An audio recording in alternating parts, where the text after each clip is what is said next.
El año pasado, a final del verano más o menos, creo que fue el mes de agosto, si mi mente no me falla, o el mes de septiembre, yo comencé a hacer una serie prolongada así, que he venido haciendo de vez en cuando. El título de la serie es El Evangelio en el Antiguo Testamento. Y hemos ido pues saltando de un capítulo de la Biblia en el Antiguo Testamento a otro, examinándolo cómo es que el Evangelio se refleja a través de esa porción que estábamos observando. Una de las cosas que yo le dije a ustedes en aquel entonces cuando comenzamos, y la he repetido también varias veces, es que muchas veces nosotros cometemos un error a la hora de observar las historias antiguo testamentarias y muchas veces las hacemos acerca de nosotros. Leemos la historia, por ejemplo, de David y nosotros nos hacemos David, ¿verdad? Y fue una de las historias que le prediqué, la historia de David y Goliat. Y yo he escuchado cientos de predicaciones de esas, exagerando un poco, ¿verdad? Pero tantas predicaciones y siempre es el mismo tema. Tú eres David, ve, busca tus piedras al río y vamos en nombre del Señor a cortarle la cabeza al diablo. Y esa es la que la mayor parte de las veces las predicaciones de David se hacen. Se olvidan que David no somos nosotros, o nosotros no somos David. Si fuéramos a hacer una analogía de esa historia bíblica, ese evento histórico, nosotros somos los israelitas miedosos que no queríamos ir al campo de batalla porque tenemos miedo de Goliat. Y David es nuestro Señor Jesucristo, que se interpone en medio del pueblo y rescata al pueblo del ataque del enemigo. Y así por el estilo tenemos otra historia. Vimos la historia de Abraham y su hijo Isaac, por ejemplo. Vimos la historia de Elías y los profetas de Baal. ¿Se recuerdan de esas? La estuvimos examinando también. Esa es otra también que cometemos el error de nosotros hacernos el centro de la historia. Nosotros somos Elías y vamos a levantar un altar al Señor y cortar la cabeza al diablo. Y nos olvidamos que la historia realmente lo que demuestra es la ira de Dios en contra del pecado y de la idolatría. Cómo es que Dios castiga tal cosa. Pero que a la misma vez tenemos nosotros un mejor profeta, un mejor Elías, que es Cristo Jesús. El punto de todo esto es que en el Antiguo Testamento tenemos reyes, tenemos profetas, tenemos sacerdotes. Y en Cristo Jesús ahora nosotros tenemos un mejor rey. En Cristo Jesús tenemos un mejor sacerdote, un mejor profeta. Todas estas cosas, mi hermano, lo que hacen simplemente apuntar ¿a quién? A Cristo Jesús. Apuntar a Jesucristo. Él es el mejor Elías. Él es el mejor David. Él es el mejor Abraham. Y puedo seguir haciendo la lista una detrás de otra. Cristo es el mejor de todos ellos. Él es el cumplimiento de todas esas cosas. Y por eso es que debemos aprender a observar cómo el Evangelio se revela a nosotros a través del Antiguo Testamento. Es importante que hagamos eso porque nosotros muchas veces cometemos el error de separar. Muchas personas hacen una dicotomía falsa entre lo que es el Antiguo Testamento y el Nuevo Testamento. Y muchas personas creen, está bien, en el Nuevo Testamento tenemos a Cristo. Y en el Antiguo Testamento es otra cosa, otra historia. Son historias morales para nosotros aprender a comportarnos mejor. Que siempre de esa manera en que enseñamos el Antiguo Testamento. Y si eso es lo único que vemos en el Antiguo Testamento, estamos cerrados. Porque el Evangelio ha venido siendo predicado desde el principio. Génesis 3:15 tenemos ya la promesa de un Mesías. Vendría uno que heriría a la serpiente sobre la cabeza.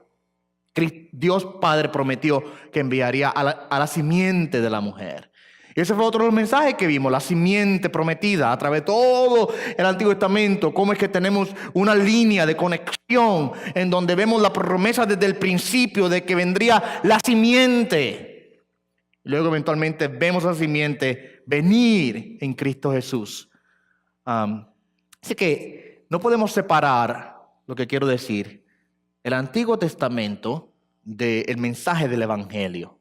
Es muy importante eso. Ahora, en esta mañana vamos a ir a uno de los pasajes bíblicos que yo creo que es súper evidente que el Evangelio está declarado en esta porción.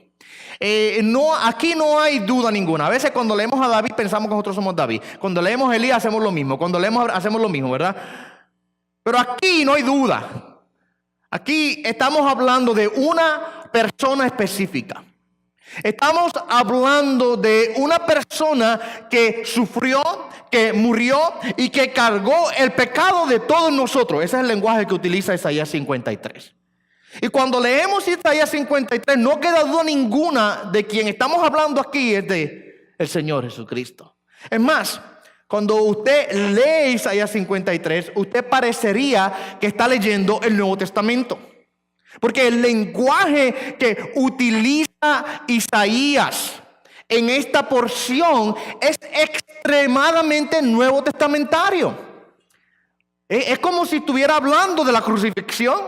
Es como si Isaías hubiese visto a Cristo clavado en la cruz y está describiendo lo que ocurrió en aquel lugar. Así que no hay duda ninguna de quién es que Isaías está hablando en Isaías 53.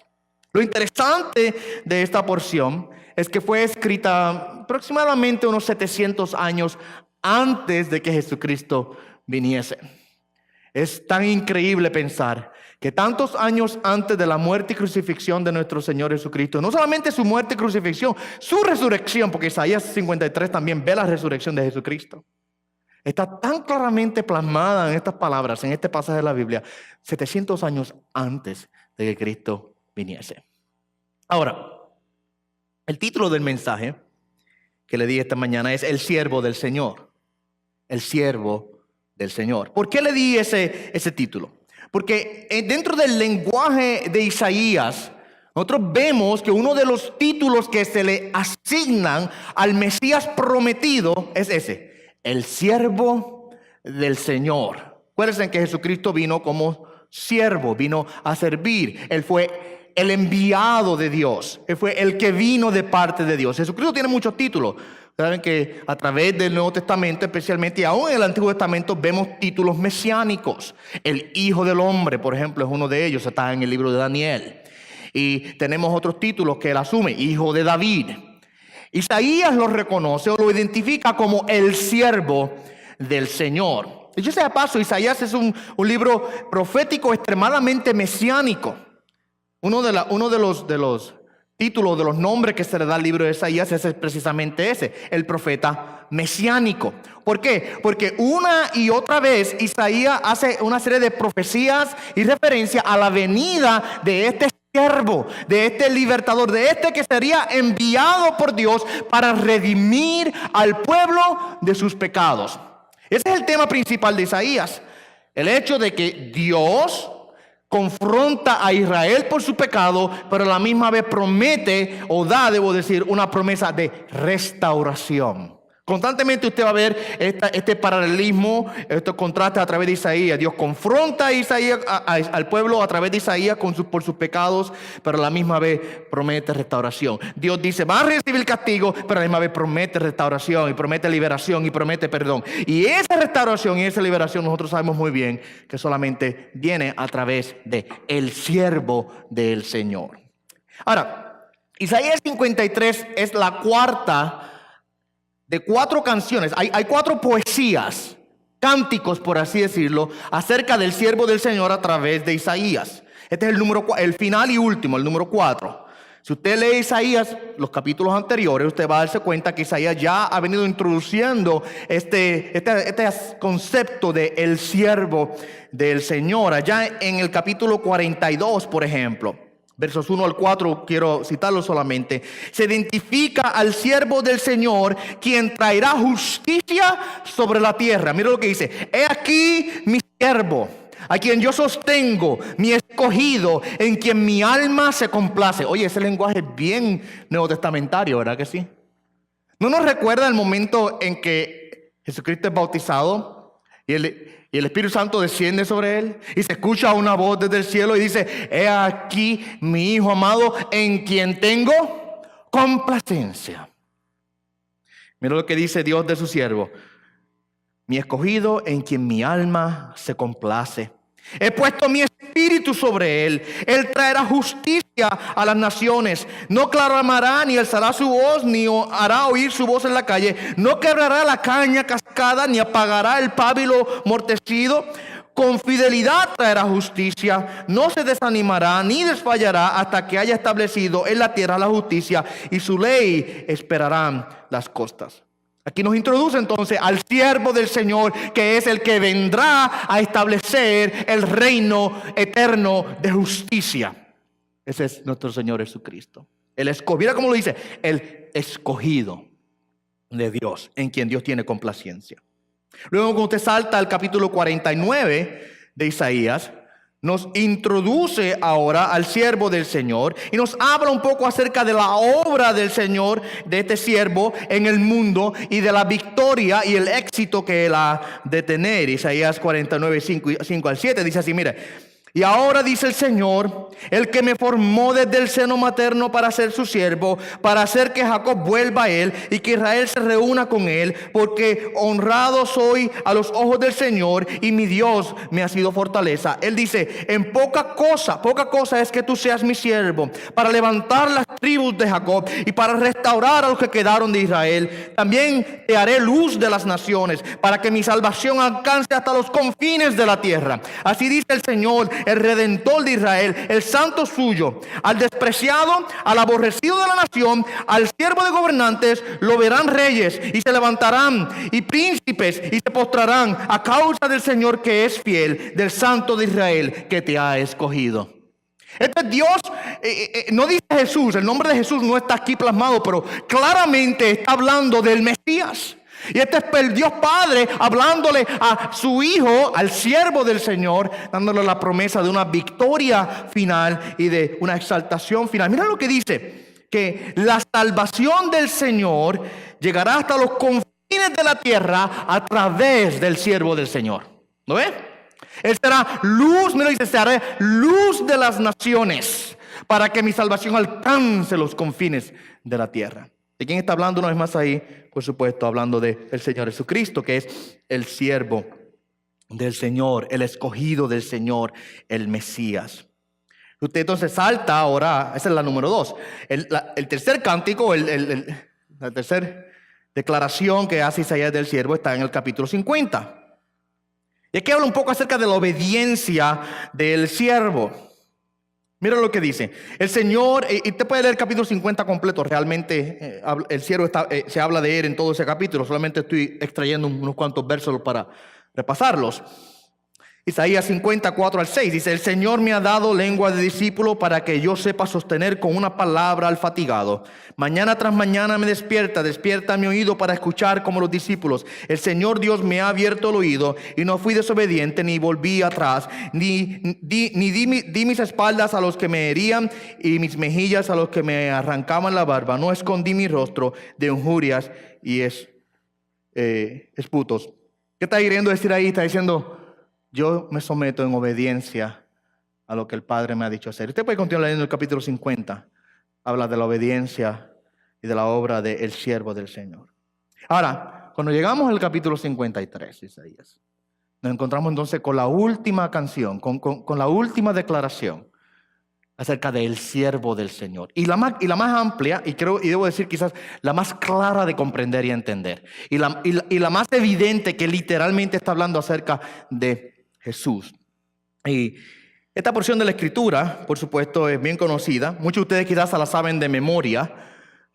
Muchas personas la han leído tantas veces o la han recitado tantas veces que es una porción muy, muy conocida, muy fácil de recordar. El lenguaje es tal que habla del sacrificio de Jesucristo, que lo recitamos constantemente en muchas ocasiones. A mí me gusta muchas veces leerlo cuando hacemos la cena del Señor, porque literalmente habla del sacrificio de Jesucristo. Todos los elementos que encontramos aquí, hermanos, son elementos del Evangelio. Más que una profecía, debo decir entonces, Isaías 53 es el Evangelio. Es el Evangelio. Predicado de manera profética. Hablado 700 años antes del advenimiento de Jesucristo.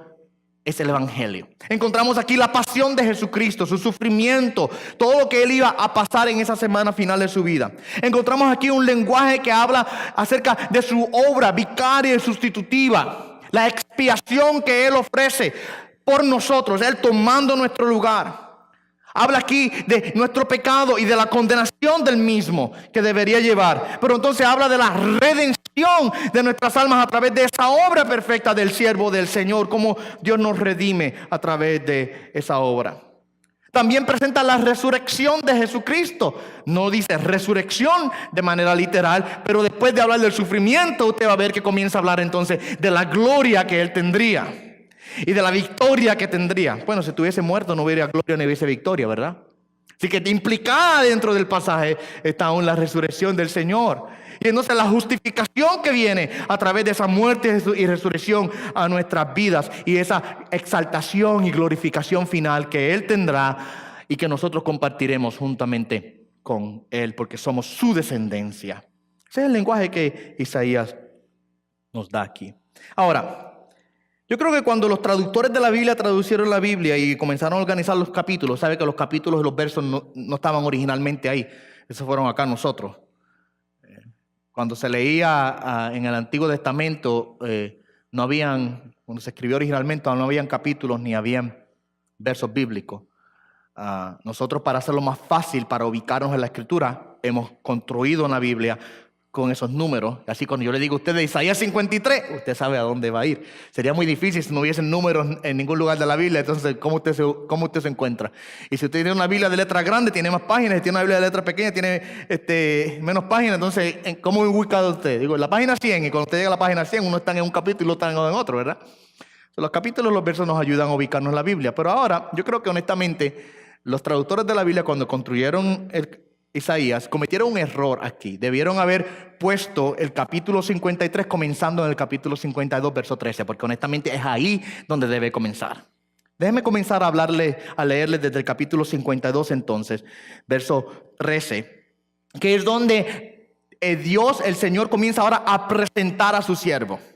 Y aquí en estos versos 52, 13, 14 y 15 nos presenta dos aspectos específicos acerca del siervo del Señor. Nos presenta la realidad de que Él tendrá una victoria final, de que Él conquistará y que reinará supremamente.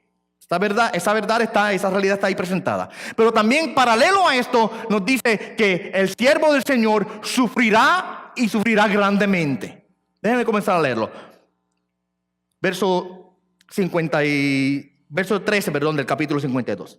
Mira lo que dice: he aquí mi siervo prosperará, será enaltecido, levantado y en gran manera exaltado.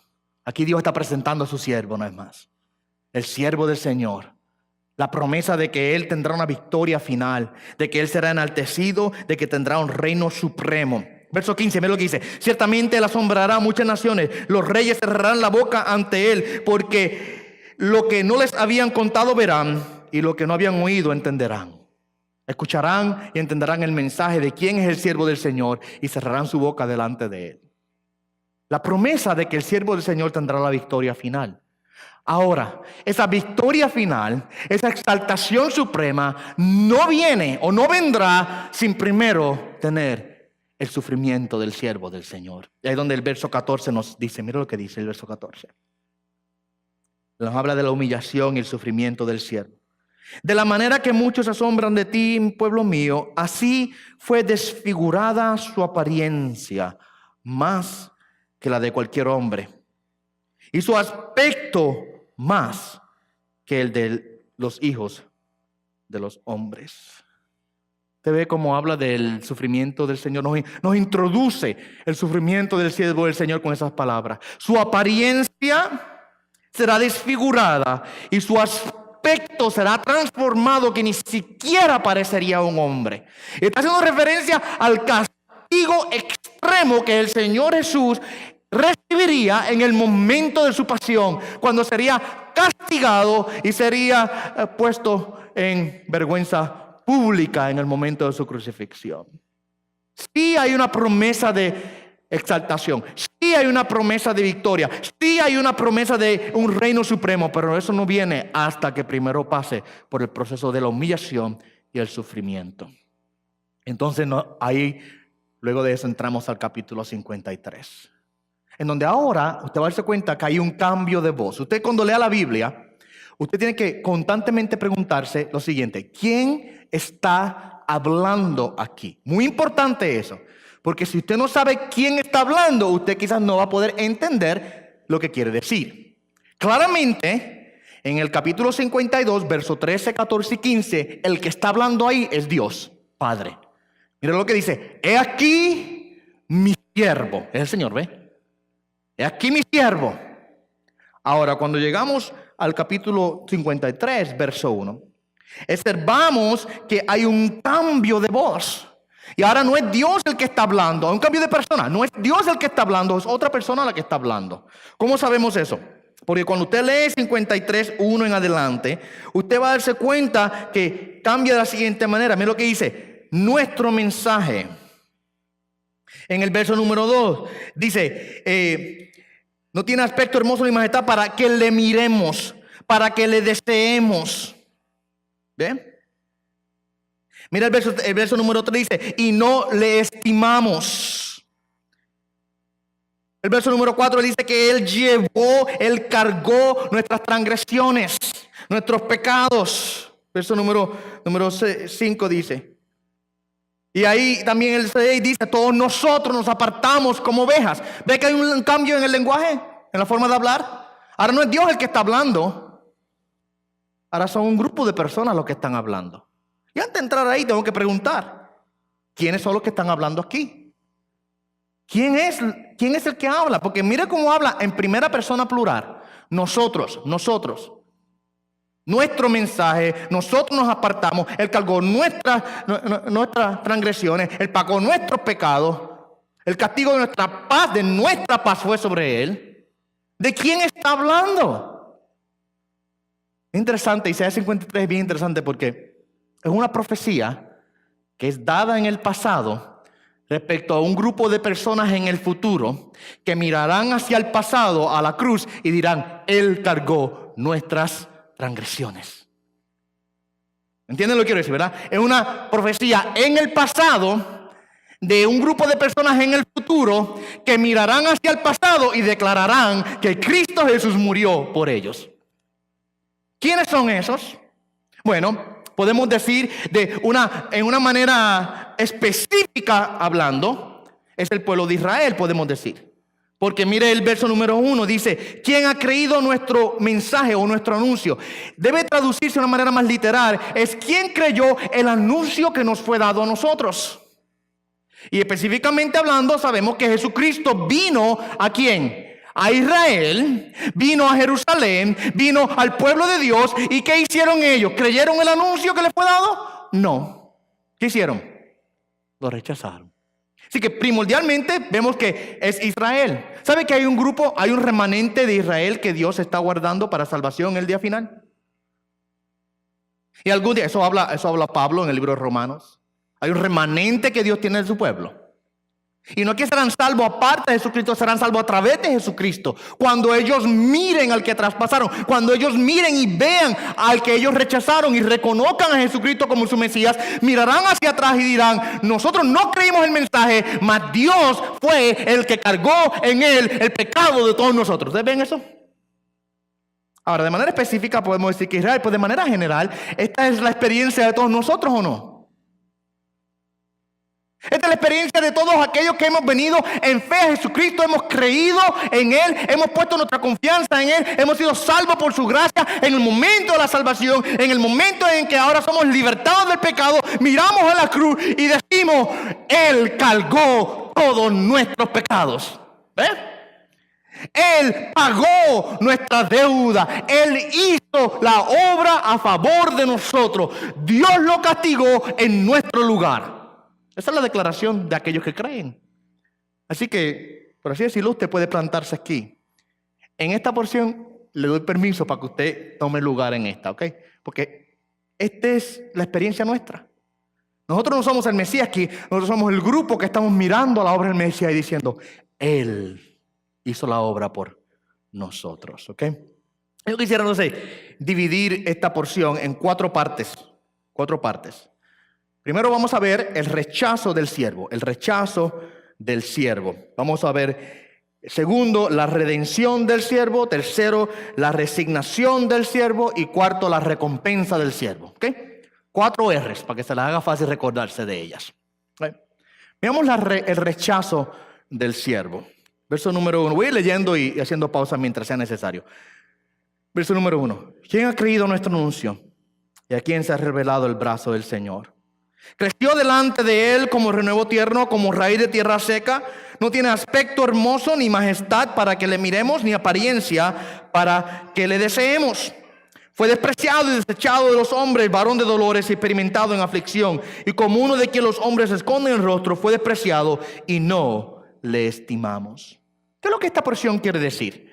El verso número 1 hace la pregunta: ¿quién ha creído nuestro mensaje? Y como dijo ahorita, podría ser traducido mejor: ¿quién creyó el mensaje que nos fue dado? ¿Quién creyó el mensaje en el tiempo? Cristo viene a las ovejas de la casa de Israel. Él aparece, Él trae el mensaje, Él manifiesta el brazo del Señor. Es lo que quiere decir. ¿A quién se ha revelado el brazo del Señor? El brazo del Señor es un símbolo de poder, de fuerza. Cristo Jesús aparece en la escena y Él ahora viene literalmente a manifestar el brazo del Señor. Milagro tras milagro, obra tras obra, ya sea en sanidades, en liberaciones, en multiplicación de panes, o sea, creando comida o controlando el viento y la mar, una y otra cosa. Venciendo la fuerza de la gravedad, por ejemplo. Las leyes de la naturaleza se sujetan a él. Caminando sobre el agua. Una y otra vez, el brazo del Señor fue manifestado sobre Jesucristo. Pero ¿quién creyó el mensaje? ¿Quién creyó? Bueno, ustedes saben sí que hubo unos cuantos.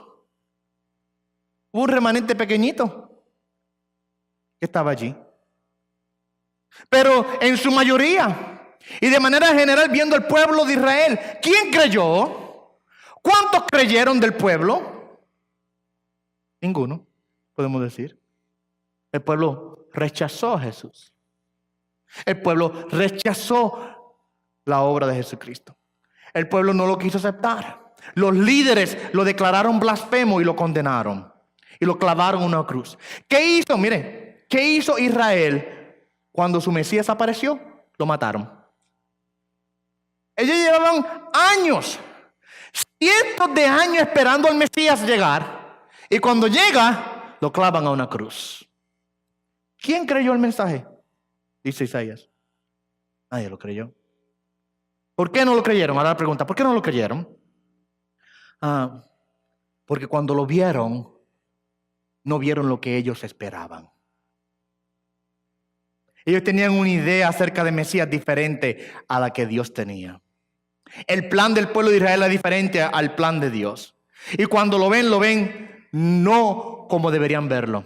Mira cómo lo dice. Creció delante de él como renuevo tierno, como raíz de tierra seca. ¿Qué quiere decir eso? ¿Usted ha visto una plantita nacer en una tierra seca? ¿Usted la ha visto como quizás le cayó un poquito de agua y la semilla germinó? Y hay un renuevo tierno ahí. Pero la tierra se seca. ¿Y qué ocurre con esa plantita? Inmediatamente comienza a morir, a desfallecer. ¿Y qué hace? Se seca también. Y lo que está queriendo decir es que cuando el pueblo vio a Jesucristo, ¿qué es lo que ellos vieron? Simple y sencillamente una raíz de tierra seca.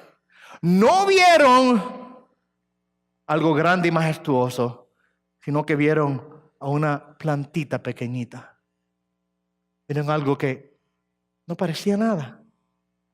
Jesucristo era un hombre extremadamente sencillo y simple. No nació en un palacio, sino en un pesebre. No vivió en el pueblo, en Jerusalén, en el templo o en palacios, sino que estuvo en Galilea, ya un área bastante separada de la élite religiosa del tiempo. No ejerció un oficio de sacerdote o rabino, fariseo reconocido en el pueblo, sino que fue carpintero por muchos años de su vida. Y cuando comienza su ministerio, no fue allá a la escuela de los sacerdotes o los profetas o los demás para buscar a reclutar sus discípulos, sino que se fue por allí en los campos y por el mar de Galilea y tomó un par de pescadores y le digan, vengan detrás de mí y les haré pescadores de hombres. Y los que lo seguían eran hombres simples y sencillos. Que cuando los judíos, los fariseos lo ven, en una ocasión lo escuchan hablar de una manera bien exaltada y elocuente, con mucha sabiduría, y los judíos se preguntan, ¿de dónde tiene esta sabiduría? ¿De dónde la sacó? Ellos no entendían cómo es posible que este hombre que nunca había estado en la élite religiosa del pueblo podía tener tanto conocimiento y sabiduría. Ellos no vieron quién era él realmente, lo vieron simplemente como alguien que no tenía majestad. Mira que dice, no tiene aspecto hermoso ni majestad para que le miremos, ni apariencia para que le deseemos. No había en él nada que nosotros quizás quisiéramos. Era un hombre extremadamente sencillo y simple. Es más, yo no creo que Jesucristo es el tipo de, como lo pintan en los cuadros de hoy día. ¿Usted lo ha visto, verdad que sí? Yo lo he dicho a ustedes que parece un modelo de revista casi a veces. Lo pueden contratar para hacer un anuncio de champú y de acondicionador. O sea, de pelo así largo, lacio, rubión, ojos verdes y todo bien. Parece un modelo el hombre. Más seguro, nada se ve como Jesús. Probablemente tenía el cabello quemado por tantos días largos caminando bajo el sol. Probablemente tenía un color de piel bien oscuro. Si no fuese por nacimiento, porque hay algunos judíos que tienen un color más oscuro, si no fuese por nacimiento, simple y sencillamente por la cantidad de tiempo que él pasase debajo del sol.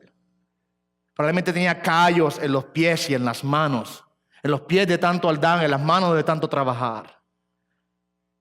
Creo que era un hombre esbelto y fuerte para desarrollar el oficio de carpintero. Pero nada como lo pintan hoy día, que lo hacen ver como si fuera, un tipo de modelo. No lo vieron con la apariencia de un rey. Era un hombre simple y sencillo del pueblo, pero él era el escogido de Dios. Él era el Mesías, el que nació de la Virgen. Y el pueblo lo vio. ¿Y qué dice? Lo despreciaron, lo desecharon, no lo estimaron, no le dieron el respeto ni la honra que él realmente merecía. Y mira cómo lo describe: varón de dolores y experimentado en aflicción. Y me llama la atención que describa a Jesús de esa manera aquí. La razón por la cual me llama la atención es porque cuando yo leo los evangelios, veo a Jesucristo descrito en algunas ocasiones como triste, en algunas ocasiones llorando y aún molesto, pero pocas veces los veo contentos. No estoy queriendo decir que no hubiese gozo en su corazón, pero que por lo general nos describe a Jesucristo, el evangelio, que tiene el peso de la cruz sobre él.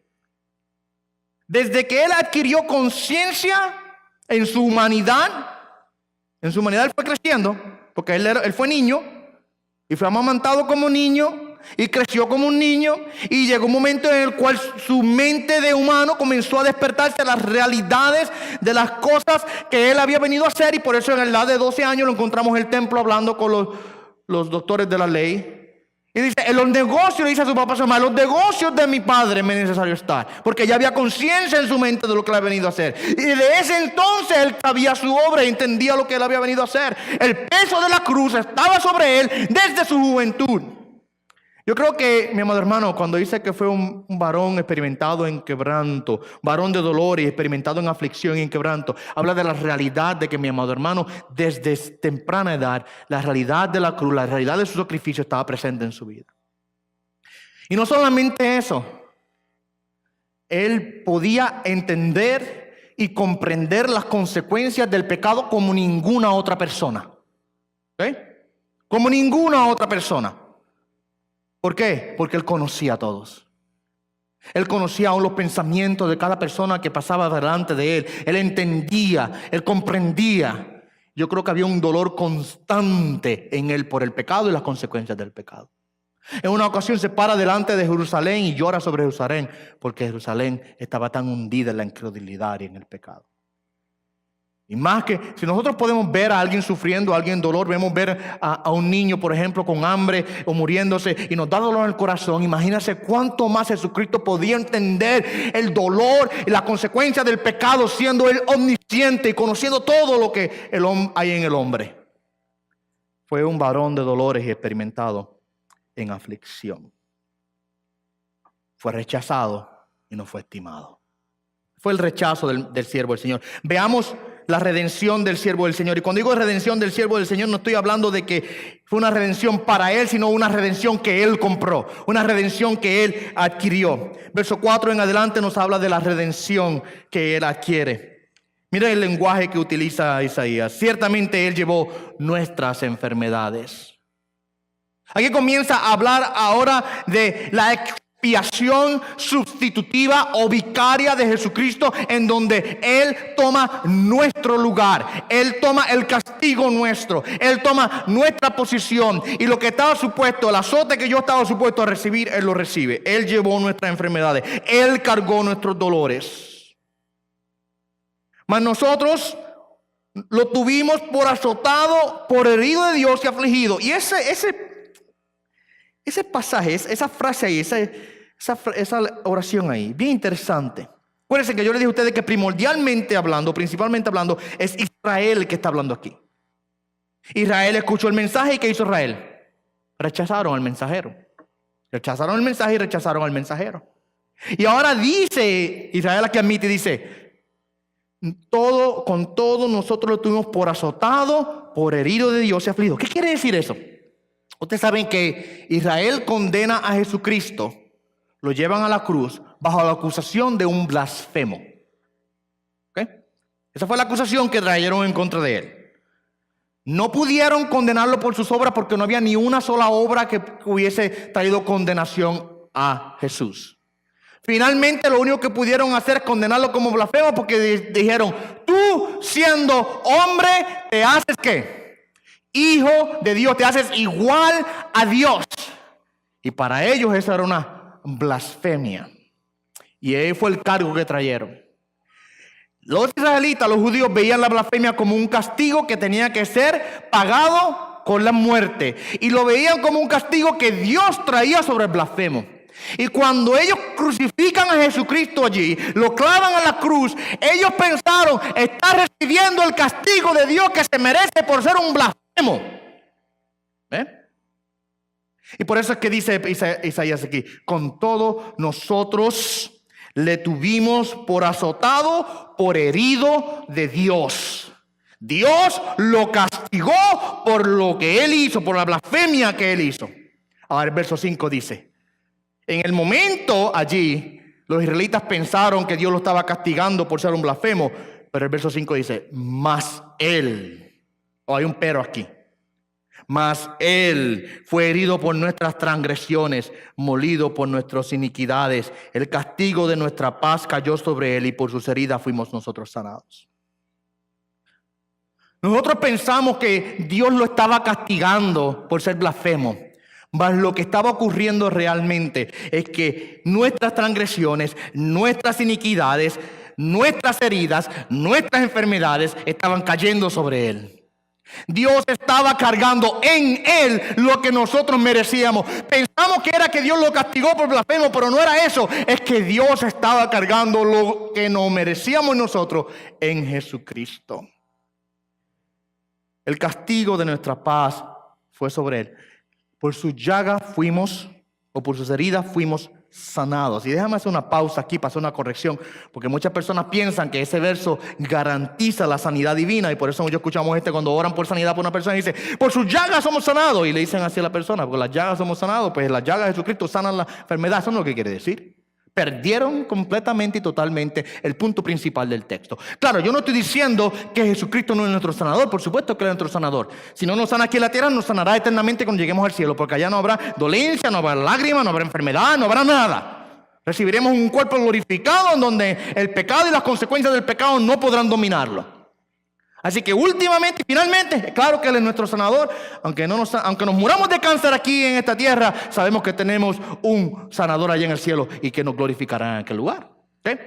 Pero cuando dice que por sus heridas fuimos sanados, por sus llagas fuimos sanados, no está hablando, no está garantizando sanidad divina aquí en la tierra. Lo que está queriendo decir es la herida y la llaga, la enfermedad que trae el pecado. Es lo que quiere decir. La pudrición que el pecado trae al alma que está hundida en el pecado. La enfermedad que infecta hasta lo más profundo de nuestros corazones, de nuestras mentes, de nuestros pensamientos, que coge ahora, es como un sida que come al hombre por dentro. Por las llagas, por las heridas de Jesús, esa enfermedad del pecado es sanada completamente. ¿Okay? Sabemos que eso es así porque Pedro, cuando habla de la obra de Cristo en su primera epístola, habla de la obra de Cristo y lo que hizo por nosotros, cita Isaías 53. Y hablando de la sanidad y la liberación espiritual, dice Pedro, por sus llagas fuimos sanados. Está hablando de Isaías. Estamos hablando de que en Cristo Jesús tenemos sanidad de la consecuencia de la enfermedad del pecado. Él fue herido por nosotros. Nosotros, mira lo que dice el verso 6 ahora. Nosotros somos unos cabeciduros. ¿Sí es lo que dice? Mira, nosotros nos descarriamos como ovejas, cada cual se apartó por su camino. Y aquí viene, le dije a ustedes que Isaías 53 está cargado del lenguaje del Evangelio. Y uno de los aspectos del Evangelio es la realidad de que el pecador reconoce su pecado o no. De que el pecador ve la obra de Cristo y dice, yo soy pecador, tú eres santo, sálvame. Tú eres mi salvador, yo soy el que necesito la salvación. El pecador reconoce su condición y la condenación que su condición debía traer. Y vemos aquí que siendo confrontado con la obra del siervo del Señor, todos aquellos que ven al siervo del Señor literalmente reconocen tal cosa. Miren lo que dice, nos descarriamos como oveja, nos apartamos cada cual por su camino. Esa es la condición en que el hombre vive sin Cristo. Cada cual como una oveja sin pastor, perdidos andando por sus propias sendas. Cada cual por su propio camino haciendo lo que le venga la gana. Cada cual apartado de Dios, no reconociendo ni dándole gracias al Señor. Esa es la condición en la cual el hombre sin Cristo se encuentra. Pero me encanta, a mí me encanta cuando la Biblia hace declaraciones así e inmediatamente después de hacer esa declaración dice, pero... Es lo que dice, no es más. Todos nosotros nos descarriamos como ovejas, nos apartamos cada cual por su camino, pero el Señor hizo que cayera sobre él la iniquidad de todos nosotros. Me encantan esos peros. Sí, somos pecadores, sí, estábamos perdidos, sí, no teníamos esperanza ninguna, pero Dios hizo algo, pero Dios intervino. Pero Dios hoy nos encontró. Lo que quiere decir, estábamos perdidos como ovejas sin pastor, estábamos descarriados, pero Dios nos alcanzó en su tiempo, pero Dios hizo una obra a nuestro favor, pero Él cargó nuestra iniquidad sobre Jesucristo. ¿Lo ve? Me encantan cuando hace esas cosas. Miren, nosotros estábamos perdidos, pero Dios nos salvó. No fuimos nosotros los que nos salvamos. No fuimos nosotros los que encontramos al Señor. El Señor no era el que estaba perdido, no nosotros los que estábamos perdidos. Yo he escuchado esa frase en algunas ocasiones. Encontré al Señor. Y yo pregunté, ¿pero y cuándo acá el Señor estaba perdido? ¿Que tú lo encontraste? El perdido no era el Señor, el perdido eras tú. En todo caso, el que te encontró fue Él a ti, no tú a Él. ¿Ah? Había esos coritos de esos que nosotros cantábamos antes. Había uno así que decía, yo andaba por un camino, me encontré con un amigo. No, hermano, no fue nosotros lo que lo hicimos, fue Él el que vino a nuestras vidas. Fue Dios el que lo hizo. Estábamos perdidos, Dios nos encontró. ¿Sabe qué? Esto va a cambiar mucho, esta verdad que le voy a decir, esto va a cambiar mucho la forma en que usted ve la salvación, si usted aprende esto. No fuimos nosotros los que vinimos a Dios. Fue Dios el que vino a rescatarnos. Si usted se aprende eso, todo lo que usted haga para Dios va a cambiar. Va a cambiar. Su adoración cambia, su oración cambia, su lectura, estudio de la Biblia cambia, todo cambia. Cuando usted aprende que no es tú, no soy yo el que lo hizo, fue Cristo el que lo hizo. Cuando usted aprende eso, su forma de ver el evangelio cambia completamente, mi amado hermano. No fuimos nosotros los que vinimos a Él, fue Él que vino a nosotros. El que tomó la iniciativa fue Él, el que hizo la obra fue Él. ¿Okay? Muy importante. Ese fue el rechazo del siervo del Señor. Él vino, fue rechazado, pero fue rechazado y en el rechazo Él cargó nuestras heridas, Él cargó nuestras enfermedades, Él cargó nuestros dolores, Él cargó nuestros pecados, nuestras iniquidades fue echadas sobre Él. Observemos la resignación del siervo y luego de eso la recompensa del siervo. Voy a ir un poquito más rápido, otra vez estas dos, el tiempo se nos acaba, pero la resignación del siervo.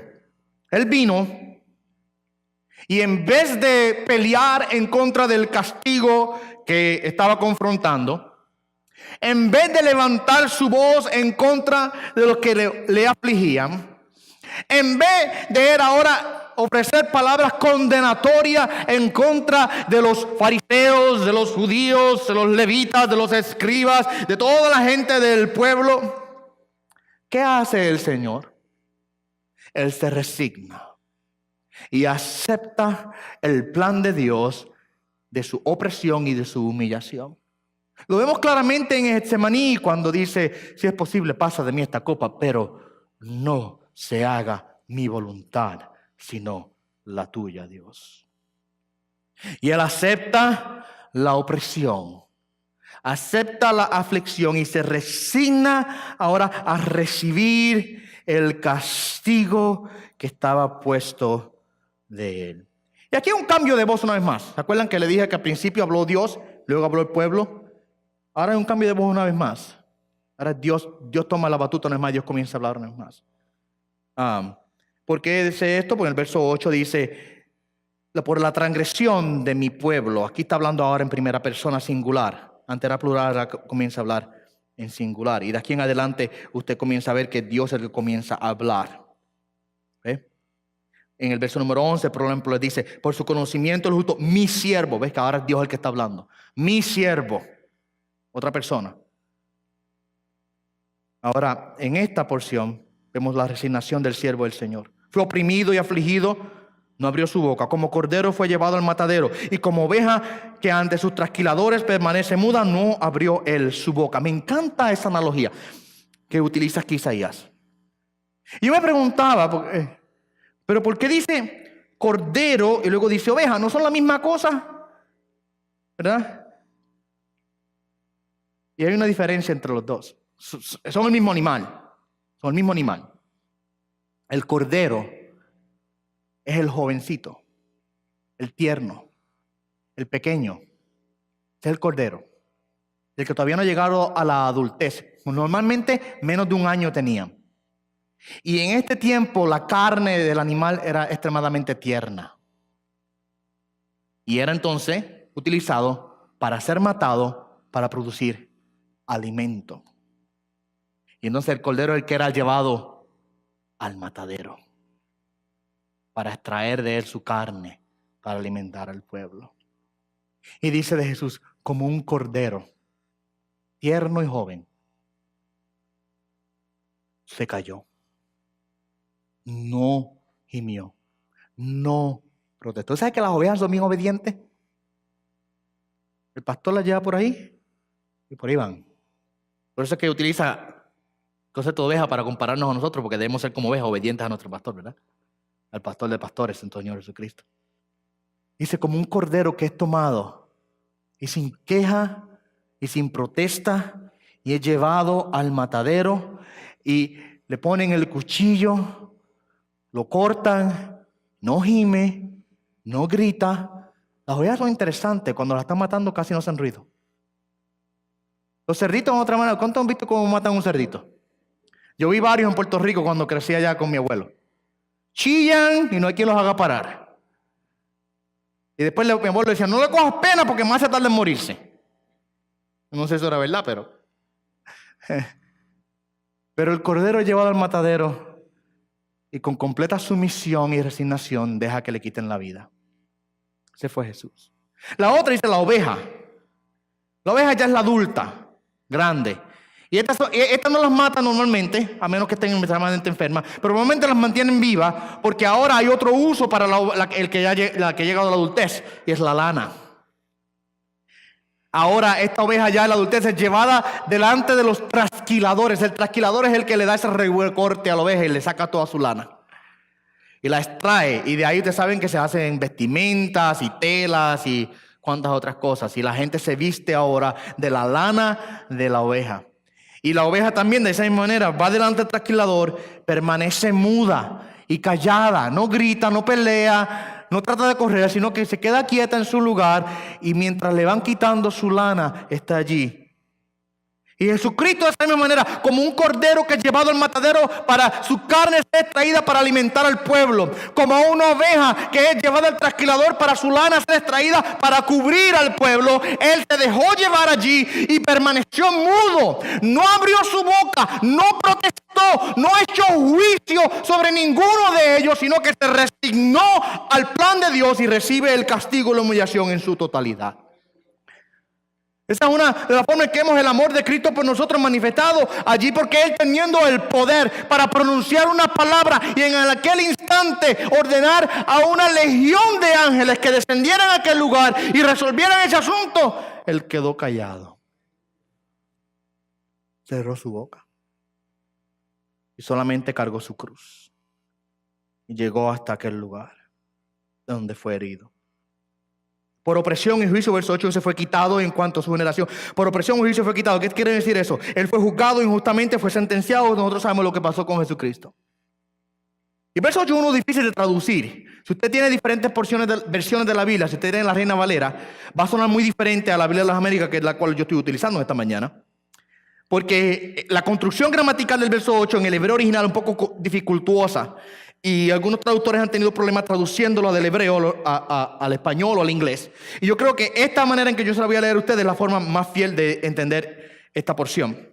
En cuanto a su generación, o sea, en cuanto a las personas que lo vieron y vivieron allí en aquel lugar, que estuvieron presentes, los testigos oculares, los que estaban allí, en cuanto a la generación de él en aquel tiempo. ¿Quién tuvo en cuenta que él fuera cortado de la tierra de los vivientes por la transgresión de mi pueblo, a quien le correspondía la herida? O sea, de todas las personas que vieron la crucifixión, ¿a quién se le ocurrió que él estaba muriendo allí por las transgresiones del pueblo? ¿Quién sabía eso? Mira, le digo algo, yo creo que ni los discípulos entendían eso todavía. Ni los discípulos lo entendían, porque ellos todavía no comprendían la muerte. Ellos todavía no entendían el propósito de la muerte. Después de la resurrección y después del advenimiento del Espíritu Santo, ellos reciben ahora una comprensión total y lograron entender. Murió por nosotros. Pero en el día de la crucifixión, ¿quién lo entendía? ¿Quién supo que él estaba muriendo y dando su vida por el pueblo? La respuesta es prácticamente nadie.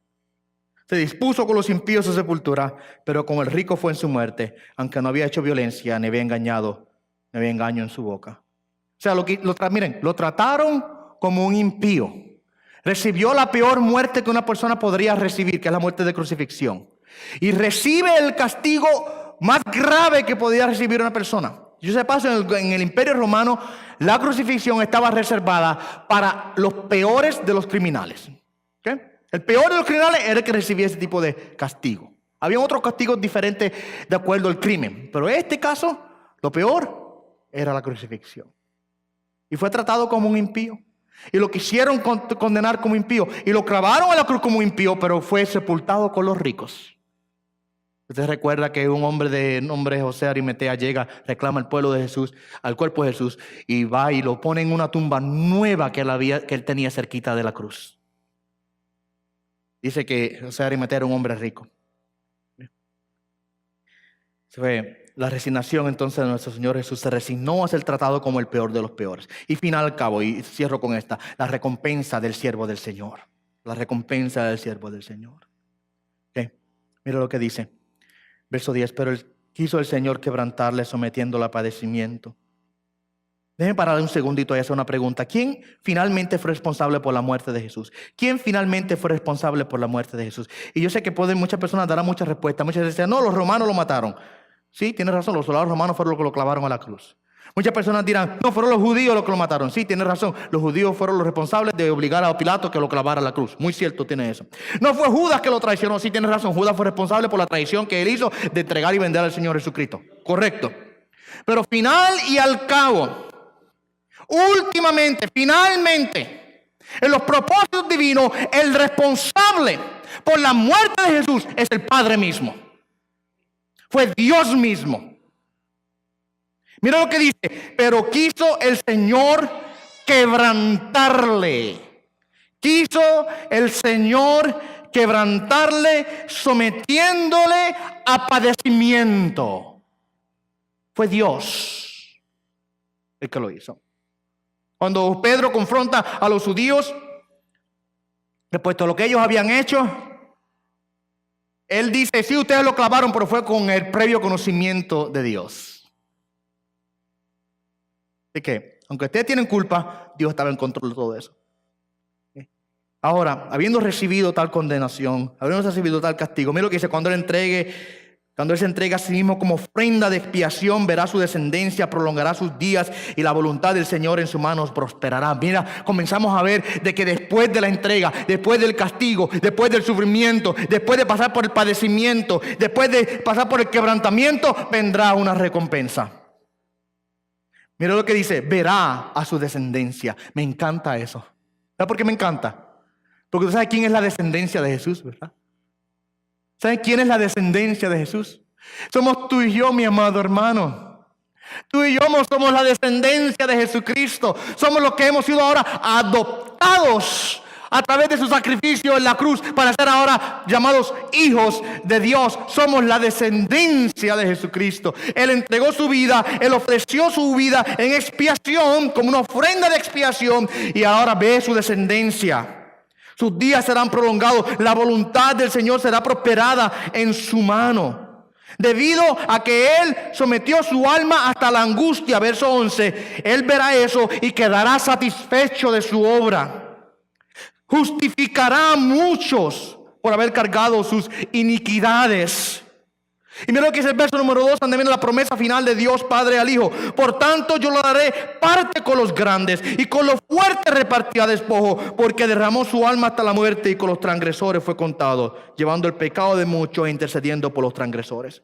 Le daré parte con los grandes, y con los fuertes repartirá despojos. O sea, será exaltado, será enaltecido, será elevado, le será dado una posición de poder, le será dado un nombre delante del cual toda rodilla doblará. Me encanta lo que dice Filipenses capítulo número 2, verso 9 y 11.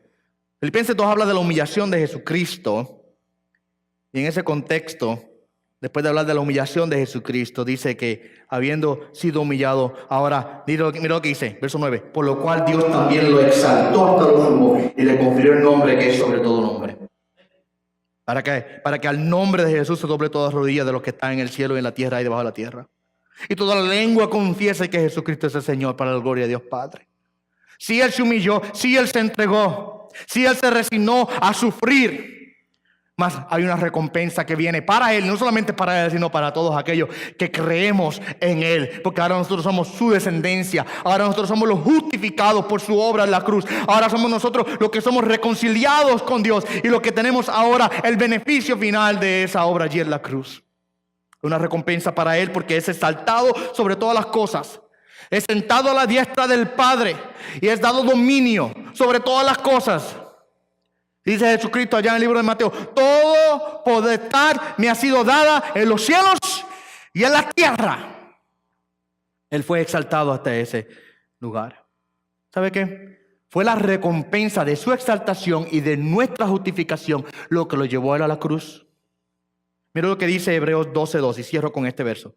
Puesto los ojos en Jesús, el autor y consumador de la fe, quien por el gozo puesto delante de él soportó la cruz, menospreciando la vergüenza, y se ha sentado a la diestra del trono de Dios. Mira lo que dice: quien por el gozo puesto delante de él, soportó la cruz.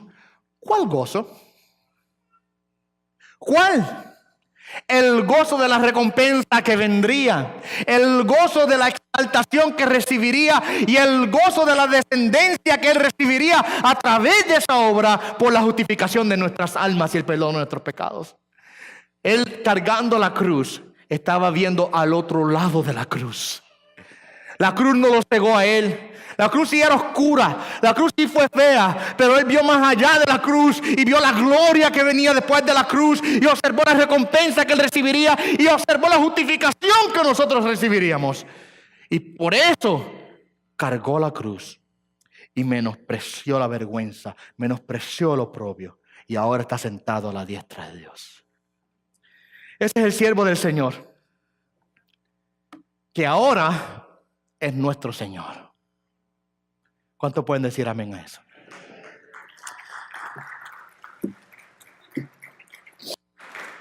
Padre, te damos gracias por estas verdades que hemos examinado en esta mañana.